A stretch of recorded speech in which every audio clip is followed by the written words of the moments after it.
Aleluia! A graça e a paz do nosso Senhor e Salvador Jesus Cristo a todos os queridos irmãos e queridas irmãs. Eu me chamo Anne, sou do Rio Grande do Norte e quero junto com você compartilhar da poderosa palavra de Deus em nome de Jesus. Abra o seu coração. Este áudio está destinado à leitura do livro Os Três Campos de Batalha.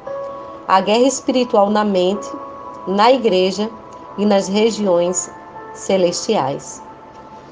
Página número 129. Subtítulo: Expulsar o acusador dos irmãos. Áudio número 15. Pode-se perguntar: como virá o reino de Deus e que tipo de pessoa o possuirá? O reino será visto em pessoas motivadas pelo amor, pessoas que conhecem o poder da oração. Quando vem a necessidade, essas pessoas, em vez de julgar uma às outras, intercedem até serem edificadas em todos os aspectos no Senhor, que é o seu cabeça. Como o reino vem? Agora veio a salvação, o poder e o reino do nosso Deus, e a autoridade do seu Cristo, pois foi lançado fora o acusador dos nossos irmãos, que o acusa diante do nosso Deus dia e noite. Apocalipse 12, 10. Haverá um tempo em que a salvação, o poder e o reino de Deus, bem como a autoridade de Cristo, se manifestarão na terra. Enquanto esperamos pacientemente o cumprimento desse glorioso evento, o espírito dessa realidade eterna pode ser possuído a qualquer instante. Quando o novo povo decide não criticar nem procurar falhas nos outros e olhar na direção da pureza, do amor e da oração uns pelos outros.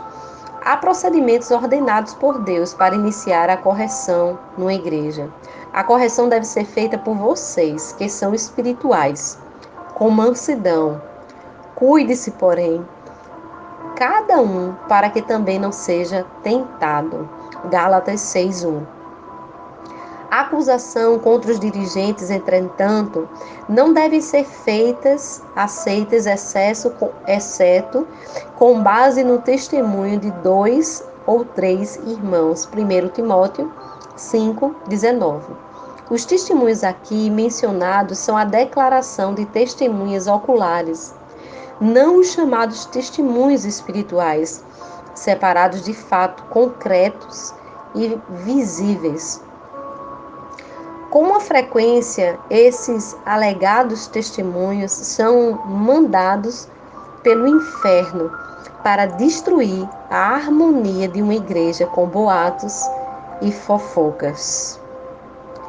Quando se ignora o método das Escrituras para endireitar uma situação, abre-se a porta para a busca de erros, críticas e julgamentos carnais, que são evidências de que o acusador dos nossos irmãos está atacando a igreja. Onde esses pecados operam, o movimento do Espírito Santo é restrito. As salvações são poucas, o poder é mínimo e a autoridade espiritual é mutilada. Uma igreja assim corre sério perigo. Para ser verdadeiramente ungido, a fim de trazer a correção de Cristo a uma igreja, é preciso estar unido com os motivos de Cristo. As Escrituras são claras quando dizem que Jesus vive sempre para interceder por eles, pelos santos. Hebreus 7, 25, Romanos 8, 34. Deus não nos chama para julgar uns aos outros, mas para orarmos uns pelos outros. Se enxergarmos alguma necessidade do corpo de Cristo, devemos interceder, não simplesmente criticar. Nosso padrão deve ser seguir a Cristo na edificação e na restauração Não fazer eco ao acusador dos irmãos, encontrando defeitos. Há muitos anos, eu pertencia a uma organização cristã nacional que tinha entendimento verdadeiro de Deus, mas também tinha sérios problemas. Naquela época, eu pastoreava uma igreja pequena e achei que talvez devesse largar o grupo. Por causa dos meus erros, juntos, a congregação e eu começamos a procurar o Senhor com períodos de jejum durante 40 dias. No final desse período, escrevi uma lista de queixas e, mostrando-a ao Senhor, orei, um tanto confiante em minha justiça própria. Senhor, veja os erros dessa gente. Dirija-nos, Senhor. O que devemos fazer? E imediatamente o Senhor respondeu: Você viu essas coisas? Sim, Senhor, respondi. Eu vi esses pecados. E o Senhor me disse: Eu também, mas morri por eles. Vá e faça o mesmo. Uau! Decidi em diante e encontrei a graça de Deus para procurar ser fonte de vida e de oração, onde quer que eu esteja servindo a Deus. Sempre serviremos em igrejas em que há coisas erradas. Nossa reação ao que vemos define tanto quanto estamos ficando semelhantes a Cristo. Somos chamados para suprir força quando vemos fraqueza no corpo de Cristo. Quando enxergamos pecados, devemos reagir com um exemplo de virtude. Ao medo, devemos contrapor a coragem. E onde existe mundanismo, colocar santidade. Somos chamados para interceder e permanecer intercedendo até que o corpo de Cristo seja edificado nesta área. O diabo está no trono de Deus? Efésios 2, 6 nos diz que ressuscitamos e estamos assentados com Cristo nos lugares celestiais. Entendamos que, enquanto o nosso corpo e a nossa alma estão fixos aqui na terra, nosso espírito foi levado em comunhão direta com Cristo no céu. Dessa posição, podemos nos aproximar ousadamente do trono da graça de Deus e ter acesso pela oração e pelo louvor ao verdadeiro local sagrado do Senhor. Hebreus 4, 16, Hebreus 10, 19 e 20, Mateus 5, 8, Colossenses 3, 1 ao 4. Muitos textos sustentam a verdade da nossa posição de assentados com Cristo. É importante compreendermos isso, pois vamos examinar uma doutrina que tem sido fonte de confusão para muitos santos. Satanás também está nos céus? Ele está mesmo de pé diante do trono de Deus? Quando se estuda o livro de Apocalipse, na descrição do trono de Deus, não se encontra o diabo. No capítulo 4 de Apocalipse.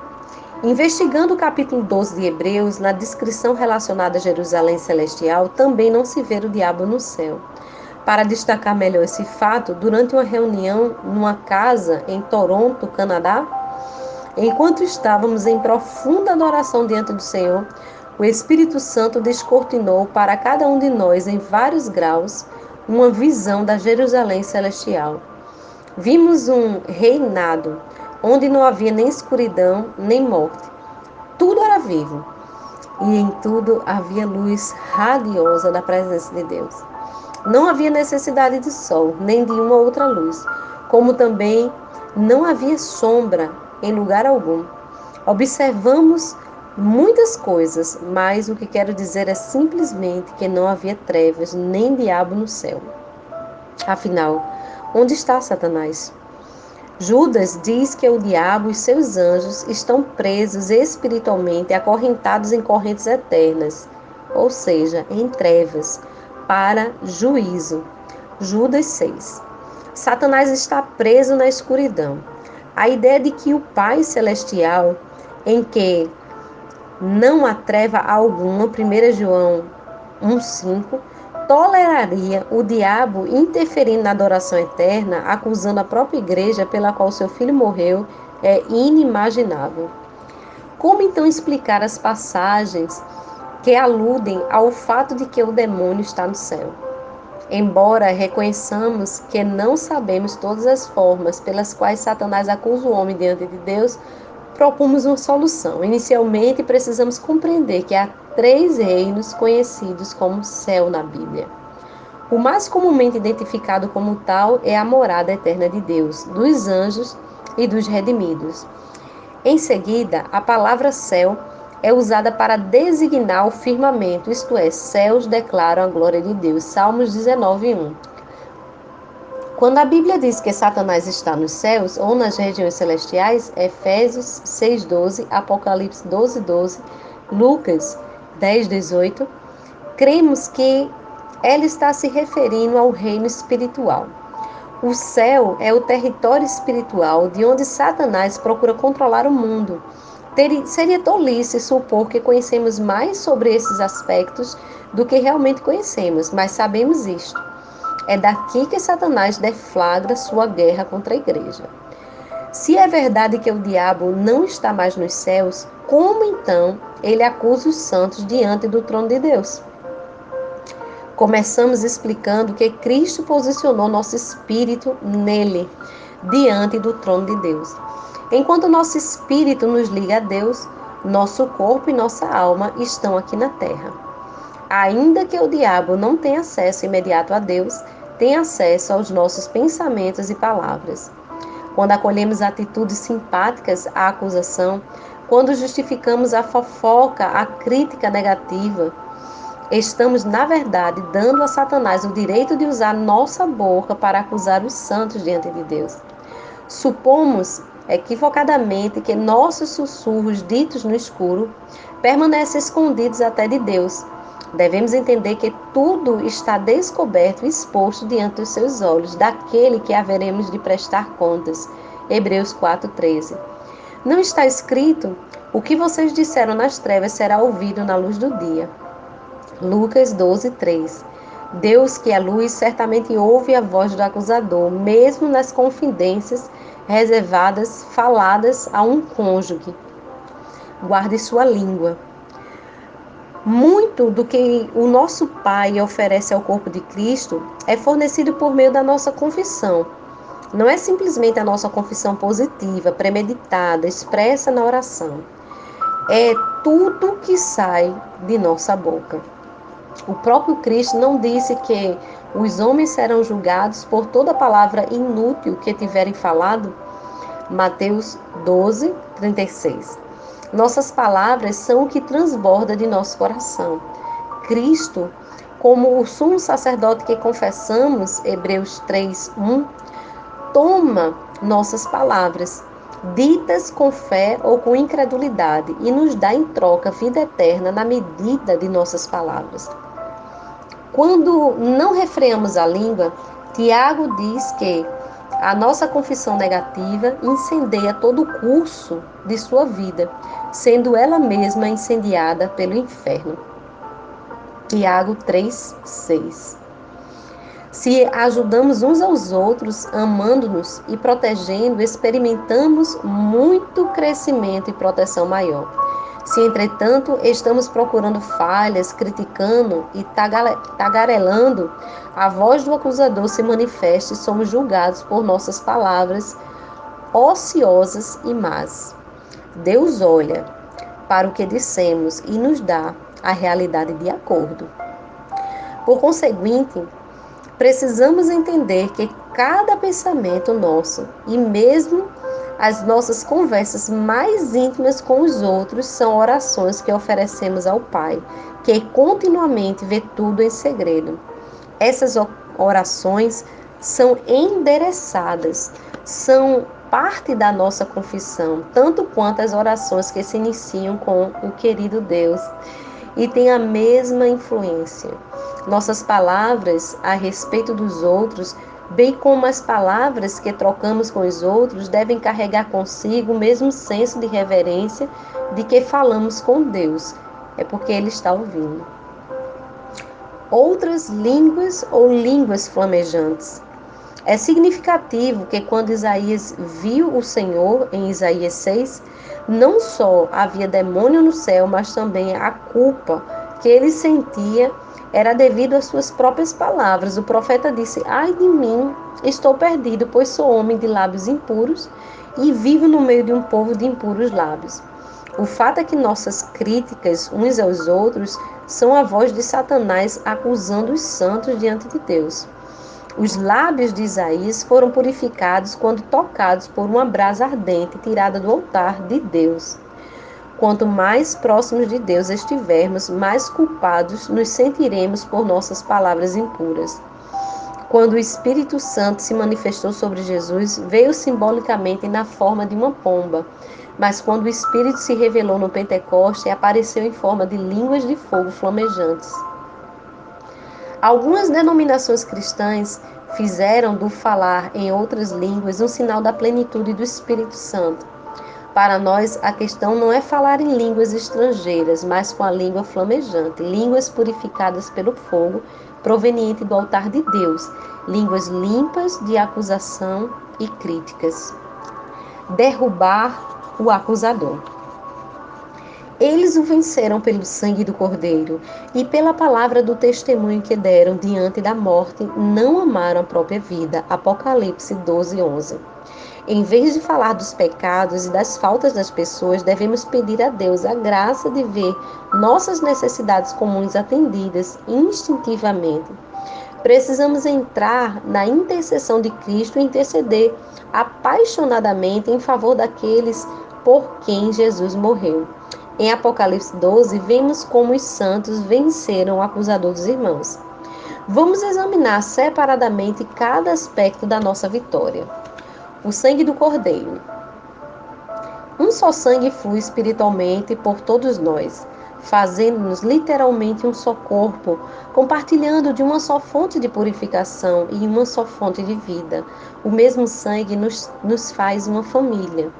O sangue paga por nossa redenção, e no ataque do acusador, desamarra-lhes as acusações. O sangue substitui nossa justiça própria pela atitude de humildade, pois o derramamento de sangue declara nossa necessidade comum de Jesus. A palavra do seu testemunho.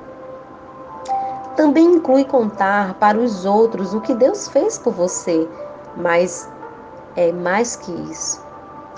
O testemunho de Jesus é o espírito de profecia. Apocalipse 19:10. Para vencer realmente o inimigo, precisamos viver e pensar profeticamente.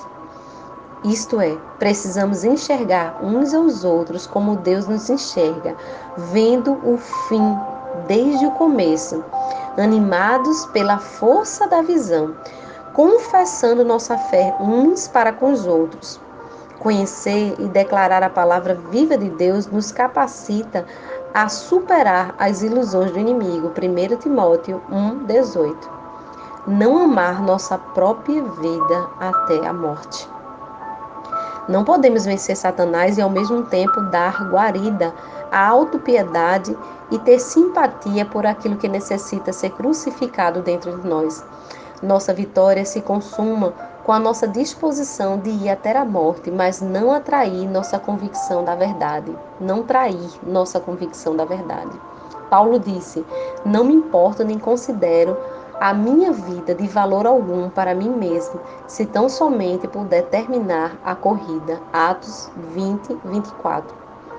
Aqueles que estabelecem o reino não são condescendentes com suas próprias feridas.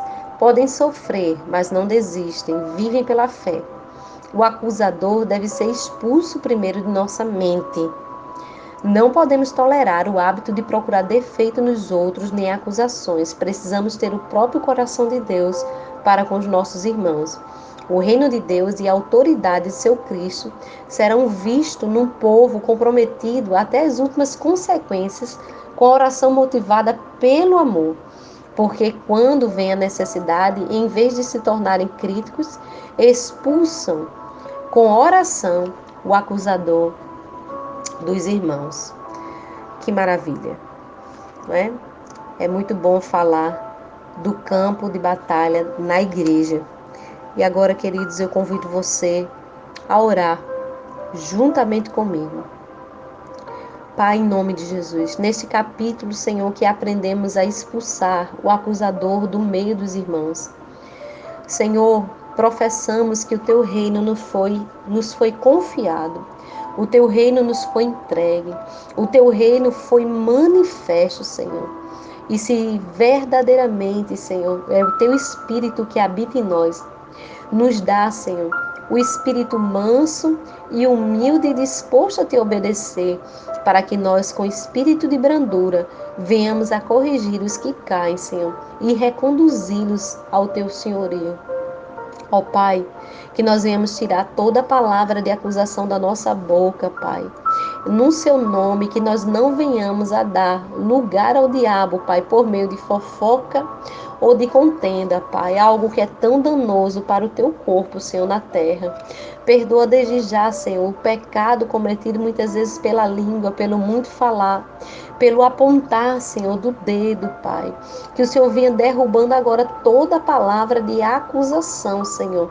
Tanto de nós para com os outros, ou dos outros para conosco, Pai. Nós repreendemos essa arma desta língua, Senhor, que fere, que é usada pelo acusador, usada por Satanás para destruir tantas vidas dentro da igreja. Pedimos perdão, Senhor, por todos aqueles que também já foram feridos por essas palavras. Que o Senhor possa, no nome de Jesus, reconduzi-los ao teu caminho, Pai, pelo sangue do Cordeiro, Pai, que eles venham ser testemunhos vivos da tua palavra, que eles não venham mais amar a sua própria vida, mas que eles venham, Senhor, em teu nome, seguir o ministério que receberam de ti, Pai. No nome de Jesus eu rogo por todos os cristãos que têm ouvido este áudio, Pai, e por todos aqueles, Senhor, que são teus, que são chamados para o evangelho, que são escolhidos para proclamar as boas novas do reino, Pai. Que no nome de Jesus haja, Senhor, mudança, haja conversão, haja arrependimento, Pai. E que haja, Senhor, no teu nome, Pai, libertação, Senhor, para todos nós, desta arma, Senhor, usada pelo inimigo no meio do teu povo, Senhor. No teu nome, Pai, eu oro para que o Senhor guarde a mente de cada um deles. E desde já te agradeço, em nome do teu Filho Jesus. Amém e amém.